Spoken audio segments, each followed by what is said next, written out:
Bismillahirrahmanirrahim. Assalamualaikum warahmatullahi wabarakatuh. Perkenalkan, nama saya Gina Zidni Ilmi, 1942-2074, dari Prodi PAI, yaitu Pendidikan Agama Islam, Universitas Islam Indonesia. Pada kesempatan ini, saya akan membuat tutorial tentang teknik analisis regresi berganda dengan menggunakan aplikasi SPSS. Tugas ini untuk memenuhi ujian akhir semester dengan mata kuliah Statistika Pendidikan.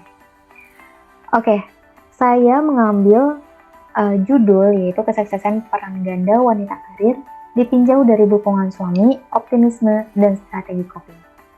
Saya mengambil dari jurnal ilmiah Berskala Psikologi volume 9 nomor 1 pada bulan Mei 2017. Nah, jurnal ini dibuat oleh Flora Grace Putriani. Nah, di teknik analisis regresi berganda ini, minimal 3 variabel yang dikorelasikan atau dicari pengaruhnya. Dan maksimal 2 variabel bebas atau dilambangkan dengan X dan 1 variabel terikat dilambangkan dengan Y. Nah, teknik regresi berganda ini bertujuan untuk mengetahui apakah ada atau tidaknya pengaruh variabel X bebas terhadap variabel Y yaitu terikat.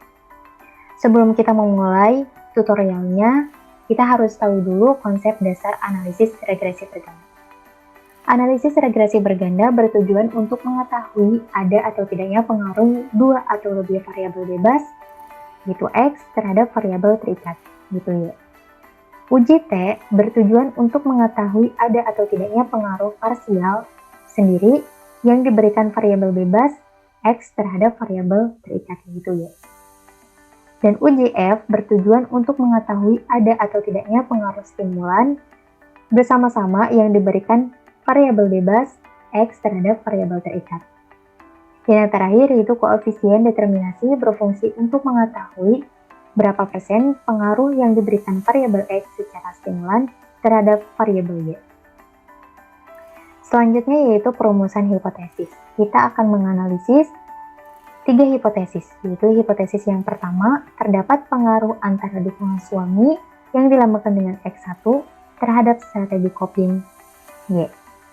Kemudian, hipotesis yang kedua yaitu terdapat pengaruh optimisme yang dilambangkan dengan variabel X2 terhadap strategi coping, yaitu variabel terikat Y. Dan yang ketiga, terdapat pengaruh dukungan suami X1 dan optimisme, yaitu X2, secara stimulan terhadap strategi coping Y. Oke, kita langsung saja. Saya sudah mempunyai data di Excel. Oke. Di sini sudah ada data lengkap dengan sampel yang berjumlah 50 atau dengan N sama dengan 50. Di sini sudah ada 3 variabel, yaitu 2 variabel bebas, X1 dan X2, dan 1 variabel terikat yaitu Y. Untuk X1 yaitu DS, singkatan dari dukungan suami, dan X2 OP yaitu optimisme, dan untuk variabel terikat Y yaitu SC, strategi coping. Nah, setelah kita mempunyai data, kita masuk ke aplikasi SPSS. Nah, di aplikasi SPSS ini ada 2 view. Tapi untuk yang pertama kita klik variable view, kemudian di sini ada kolom-kolom. Tapi kita yang perlu diisi hanya pada bagian kolom name sama label saja. Nah, untuk name kita masukkan variabel yang ada pada data yang di Excel tersebut. Nah, kita tadi ada variabel X1 ya. X1 dengan label apa? Yaitu dukungan suami. Kemudian X2 optimisme. X2 maaf. Dan yang terakhir itu variabel terikat Y dengan strategi coping. Nah, untuk kolom tab, decimal values, missing itu tidak perlu diisi karena tidak berpengaruh. Nah, setelah kita mengisi name sama label, kemudian kita klik data view. Nah, di sini secara otomatis sudah tersusun yaitu X1, X2, dan Y. Setelah seperti ini, sudah kita klik data view, kita masuk ke Excel lagi untuk menginput data yang ada pada Excel, kemudian diimpor ke SPSS. Nah, kita klik, copy, kita masuk ke SPSS. Nah, di sini sudah secara rapi tersusun sampai pada N50. Oke. Kemudian langkah selanjutnya adalah kita klik Analyze. Karena kita berbicara tentang regresi berganda, kita klik Regression, kemudian Linear. Nah, di sini sudah ada 3 variabel sesuai pada data di Excel. Nah, untuk variabel terikat atau Y, kita masukkan kepada dependent. Untuk variabel X1, kita masukkan ke independence, begitupun X2 kita masukkan ke independence. Untuk statistik, float, save, option, itu kita tidak memerlukannya. Kita cukup memasukkan kepada dependence sama independence. Kemudian setelah itu kita klik OK, dan kita tunggu datanya muncul. Nah, setelah datanya muncul, output dari regresi ini, dari sini kita tinggal memahami hasilnya, apakah ada pengaruh atau tidak dari X1 dan X2 terhadap YSC, yaitu strategi coving pada variabel terikat yaitu Y. Nah, di sini ada beberapa kolom atau beberapa data, itu model summary, ANOVA, dan coefficients. Nah, kita akan menganalisis dan menyimpulkan dari masing-masing data atau kolom tersebut. Oke, yang pertama kita akan membahas tentang data coefficients. Di sini saya sudah menulis datanya secara lengkap. Namun sebelum kita membahasnya, kita harus mengetahui dasar pengambilan keputusan. Untuk poin A yaitu uji T, jika nilai signifikan lebih kecil daripada 0,05 atau T hitung lebih besar daripada T tabel, maka terdapat pengaruh variabel X terhadap variabel Y. Kemudian jika nilai signifikan lebih besar daripada 0,05 atau T hitung lebih kecil daripada T tabel, maka tidak terdapat pengaruh variabel X terhadap variabel Y. Untuk mencari T tabel, kita perlu rumus yaitu T tabel sama dengan T A dibagi 2 berbanding N dikurangi K dikurangi 1, yaitu 0,025 berbanding 47. Sama dengan hasilnya adalah 2,011. Pasti kalian bingung kenapa di sini ada 47. Oke, kita kembali ke rumus. N dikurangi K dikurangi 1. N ini apa? Yaitu jumlah sampel yang kita teliti. Tadi ada 50. Untuk K ini adalah rumus di mana menunjukkan berapa jumlah variabel bebas yang kita teliti. Tadi ada 2 variabel bebas yaitu X1 dan X2. Jadi 50 dikurangi 2 adalah 48. 48 dikurangi 1 sama dengan 47.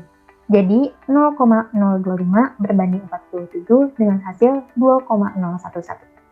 20,11 ini dapat dari mana? Yaitu sudah mempunyai datanya tersendiri. Nah, tadi 0,025 berbanding 47. Di sini ada 0,25, 0,10, 0,05, dan 0,025. Dengan berbanding 47. Kita cari nomor 47. Tadi 0,025 pada kolom keempat. Di sini kita hitung 1, 2, 3, dan 4. 47 yaitu menentukan angka 2,011. Oke, itu hasil dari T tabel. Kemudian kita masuk pada poin B, yaitu uji F. Jika nilai signifikan lebih kecil daripada 0,05 atau F hitung lebih besar dari F tabel, maka terdapat pengaruh variabel X secara simultan terhadap variabel Y. Kemudian jika nilai signifikan lebih besar daripada 0,05 atau F hitung lebih kecil daripada F tabel, maka tidak terdapat pengaruh variabel X secara stimulan terhadap variabel Y. Untuk mencari F tabel membutuhkan rumus yaitu F dalam kurung K berbanding N dikurangi K sama dengan 2/48 dengan hasil 3,19 atau 3,19.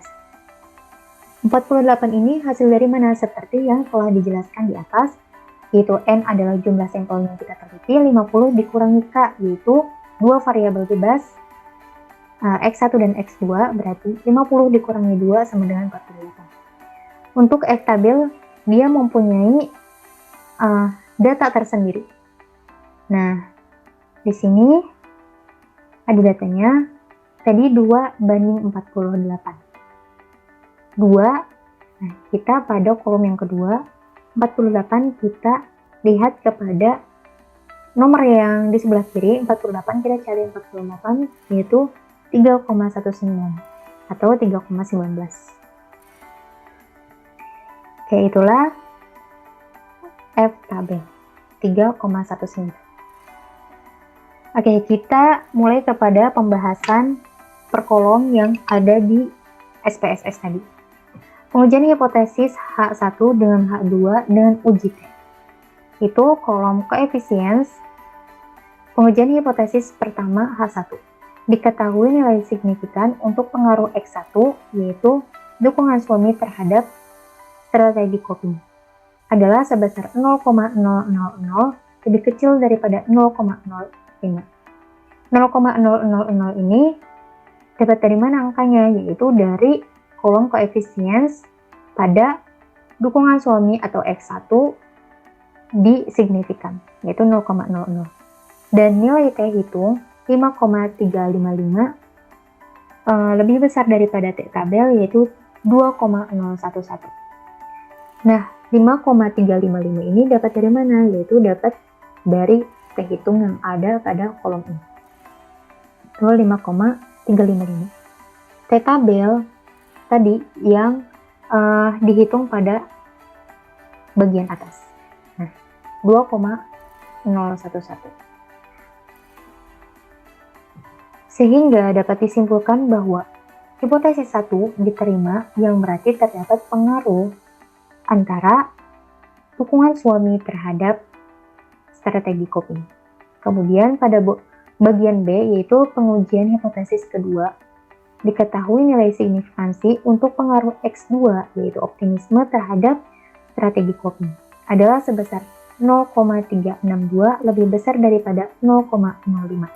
0,362 ini berasal dari mana? Yaitu kita sedang meneliti variabel X2.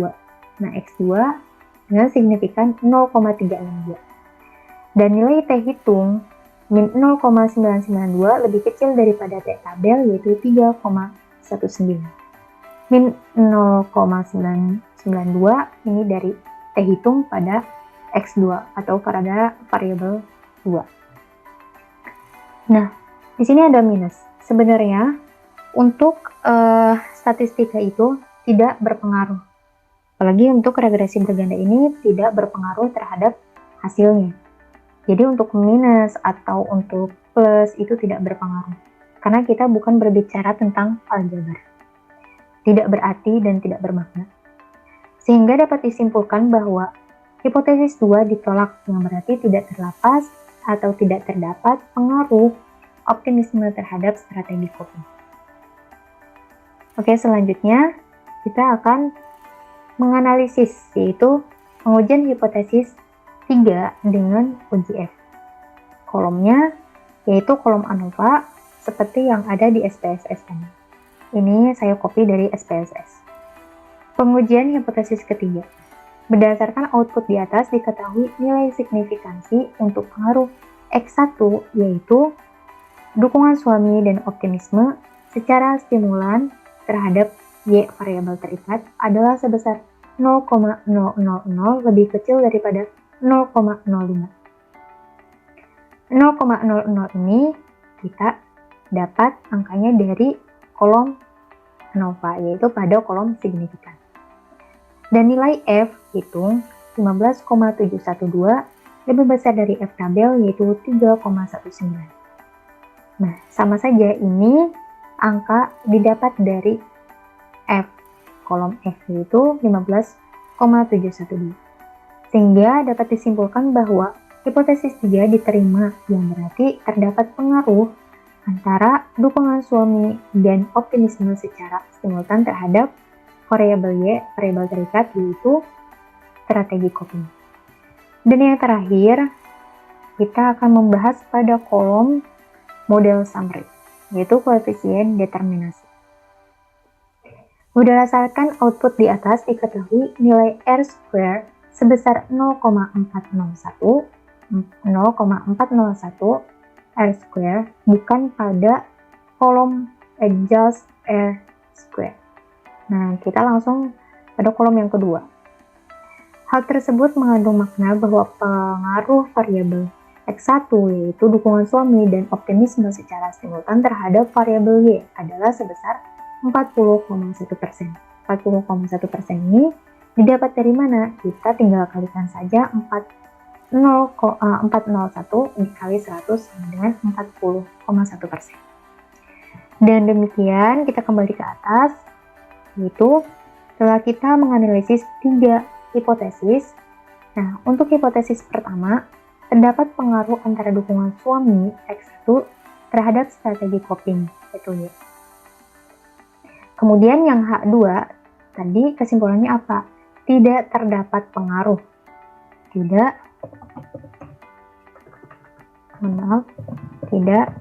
terdapat pengaruh optimisme X2 terhadap strategi coping. Y. Dan yang terakhir, hipotesis yang ketiga itu terdapat pengaruh dukungan suami dilambangkan dengan X1 dan optimisme yaitu X2 secara stimulan terhadap strategi coping.